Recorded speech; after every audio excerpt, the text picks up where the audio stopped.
રાજકોટમાં એસઆઈઆરની કામગીરીને લઈને એનએસયુઆઈ દ્વારા વિરોધ નોંધાયો છે। ગુજરાત એનએસયુઆઈના પ્રમુખ નરેન્દ્ર સોલંકી સહિતના કાર્યકરો શિક્ષકોની કામગીરીને લઈને રજૂઆત કરવાના પ્રયાસમાં પોલીસ દ્વારા અટકાયત કરવામાં આવી।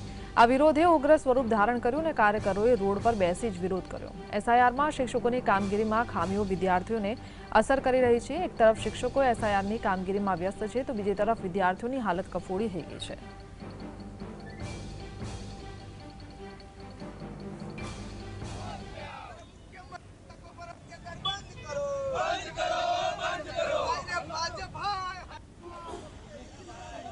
ગુજરાતની સ્કૂલો એ રેડી પડી છે અને વિદ્યાર્થીઓનું શિક્ષણ કાર્ય બગડી રહ્યું છે, કારણ કે શિક્ષકો ફૂલ ટાઈમ એ આ બીએલઓની કામગીરી કરવામાં વ્યસ્ત છે।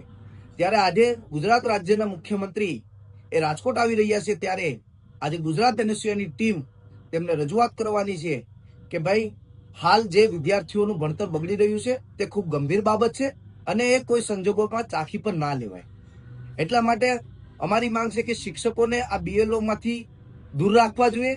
બીજા કોઈ પણ ગમે ત્યારે આપણે જોઈએ ત્યારે ગમે એ કાર્ય સરકારી કાર્ય કરવાનું હોય ત્યારે શિક્ષકોને એ કામ સોંપી દેવામાં આવતું હોય છે।